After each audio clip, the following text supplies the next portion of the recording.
Everyone's aware that Charlie Kirk is a bit of a clown, it's common knowledge. Yet, there's a certain satisfaction in watching figures like Charlie Kirk or Ben Shapiro being utterly humiliated and having entire rooms erupt in laughter at their expense.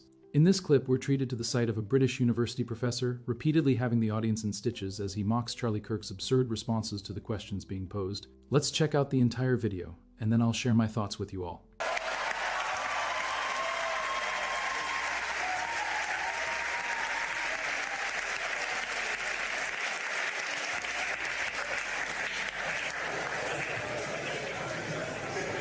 Marvelous. Thank you. A very, very short question.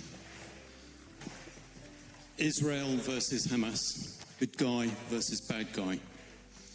Russia versus Ukraine. Who's the good guy and who's the bad guy? Both are bad, one is worse. Which way round? Russia is worse than Ukraine. Okay, so why haven't we pursued that? What do you mean? Well, it seems to me that in the whole of the current US proposition, that Ukraine is being the bad guy. In what way? We funded Ukraine upwards to $200 billion. Absolutely, but... We just signed a mineral deal with Ukraine, not Russia. Yeah, but you are expecting Ukraine to give up 20% of its territory to someone who invaded it. Well, is Crimea part of Russia or Ukraine? Ukraine. That's where we don't agree. Well, I'm afraid that's part of international treaty. That's not up for grabs. Well, it's interesting. I mean, hold on.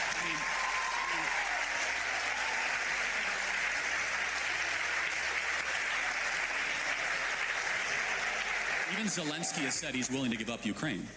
No. America signed the agreement that gave Ukraine Crimea. Right. When the Soviet Union ended.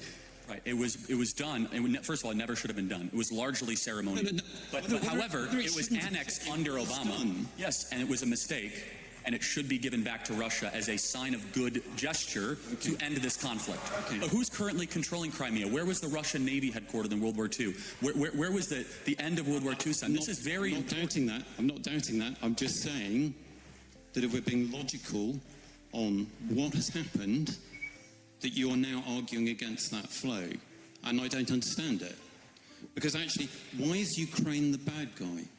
No, I said they're bad. They're not the bad guy. Yeah, well, you said they were both bad, but one was more bad. Correct, yes. So why is Ukraine bad? Well, there's a lot wrong with Ukraine. First of all, they're not a democracy. Zelensky refuses to hold an election.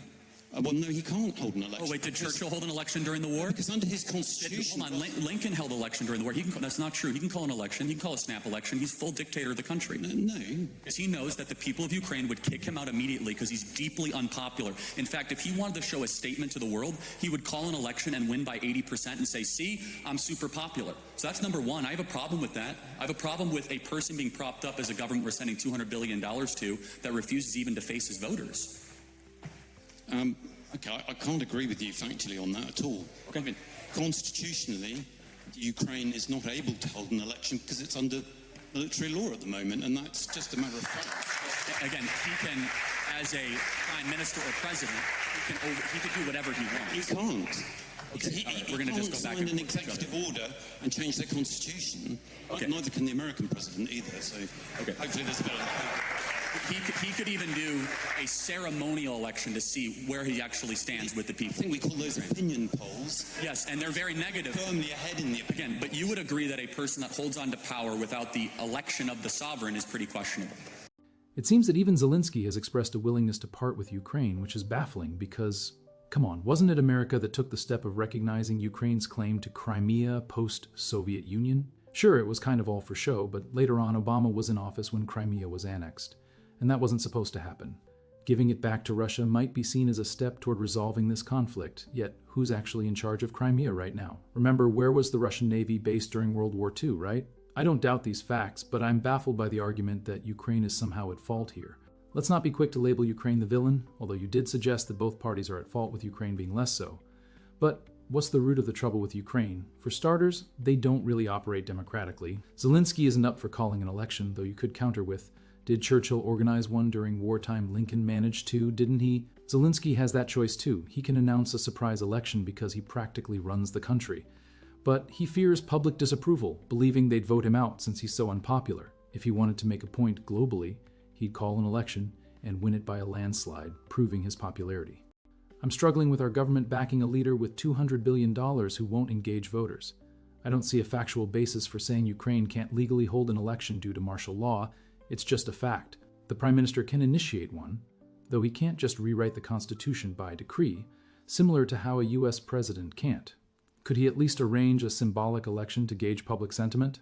We call those polls, which currently paint him unfavorably. Can we agree it's dubious for someone to cling to power without electoral consent? If my chatter's too much, skip ahead. Note the stark difference between Charlie Kirk's superficial arguments and the well-reasoned factual counterpoints from the British professor. Kirk's reductionist view of geopolitical matters as binaries, nations being entirely good or bad, illustrates a typical flaw in political conversations. Such oversimplifications ignore the complexities of global affairs. Much like Kirk's inaccurate blame on Ukraine reflects a failure to grasp the historical circumstances of the conflict. The professor's insistence on facts over Kirk's narratives underscores the significance of basing discussions on evidence instead of bias. Furthermore, the audience's amusement at Kirk's points signals widespread awareness of his shallow treatment of serious issues, recognizing when rhetoric overshadows real engagement with facts. Supporting the professor's grounded perspective correlates with the commitment to understanding world conflicts deeply, acknowledging universal imperfections while identifying wrongful invasions and annexations. This dialogue underscores the need for informed exchanges in politics where complexity is faced rather than avoided for sound bites. Let's strive to engage comprehensively with the issues instead of accepting divisive simplifications that lead to greater divisions. Let's keep pushing forward. No, not in those circumstances. Okay, then we disagree. No, okay, that's fine. That's fine. But give me another reason why you... They are the most corrupt country in Europe that never even met the most remote standards of joining NATO. Do not know where a lot of this money is going. I don't disagree that there is a problem with corruption, but the most corrupt country in Europe, are you sure about that? I'd have to double or triple think about that, but they're very corrupt. Okay, so that's a little bit doubtful. It's not absolute. Well, there's plenty of corruption around. Let's face it, we are talking about comparison with some of the states you're doing business with in the Gulf. Oh, of course, but we're not giving them money, they're giving us money. That's a difference, right? Saudi Arabia is... Oh, so it's fine. Well, hold on a second. It's morally acceptable to take money from corrupt people. Well, hold on. First of all, as far as morally acceptable, you do what's best in the benefit of your country. And so, for example, we were allied with Russia during the Second World War, and I'm glad we were. And I would ask you, don't forget, how much money is too much money to send to Ukraine? We're at $200 billion right now. I don't think you have to send any more money to Ukraine. We agree. I think you have to agree to support them as a free country and perhaps sell them weapons, like you're very happy to sell weapons to less free countries. And I think Europe will pick up the slack, as we ought to. And I don't disagree with some of the comments about Europe not looking after its own security. I just don't get this approach, which was supposedly to end the war quickly, which now seems to be elongating it, and in doing so, throwing up a smokescreen of very variable facts, if they are facts at all, about how things occurred, which actually isn't helping things. And if people can't see that Putin is stalling, I agree with you. I think he might be stalling. And therefore, and I think even your president has acknowledged the fact that he thinks he might be stalling. That's correct. So we don't have a disagreement there. No, we don't. No, we just have a disagreement about the efficacy of tactics, and we don't know. And I'm willing to say we could be wrong. No. Oh, well of course you could be wrong in life. Yeah. We could all be wrong.